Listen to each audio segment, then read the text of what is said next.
सांगतात। मी या ठिकाणी जाहीरपणे स्पष्ट सांगतो, धर्मेंद्र काळे असो, पप्पू काळे असो, कुणालाही मतदान करायचं नाही।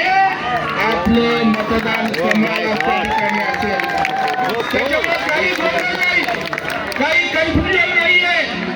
इथल्या लोकांमध्ये त्या ठिकाणी प्रीतम फडणवीसांना निवडून आणण्याचं वातावरण झालेलं। मी परवा सिंगी स्टेटच्या सभेत बोललो, एक उमेदवार आहे तो पियुषभाई वसुलीवाला, या ठिकाणी गरिबांनी बांधकाम बांधलं की तक्रार करायची, तोडपाणी करायची, कॉन्ट्रॅक्टर कडून त्या ठिकाणी हप्ते घ्यायचे। मला त्या ठिकाणी काही व्यापाऱ्यांनी सांगितलं, व्यापारी म्हणाले, प्रवीण भाऊ काही करून या केळकर नावाच्या उमेदवाराला पाडा, नाहीतर आमचं काही खरं नाहीये। केळकरही पडणार आहे। आणि आता उभाटाचं काय राहिलंय? उभाटाचं काय राहिलंय का? त्याच्यामुळे त्यांना सुद्धा इथली जनता मतदान करणार नाही, याच्यावर माझा पूर्ण विश्वास आहे।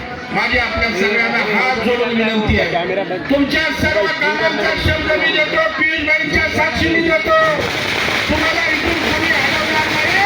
तुमचं पुनर्वसन या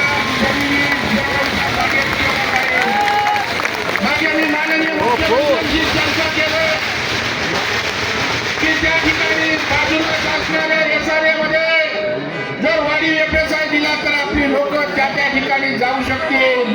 परंतु एक गोष्ट खरी आहे की तुम्हाला काही मार्ग काढून तुम्हाला इथून हटवून देणार नाही, हा माझा शब्द तुम्हाला या निमित्तानं आहे।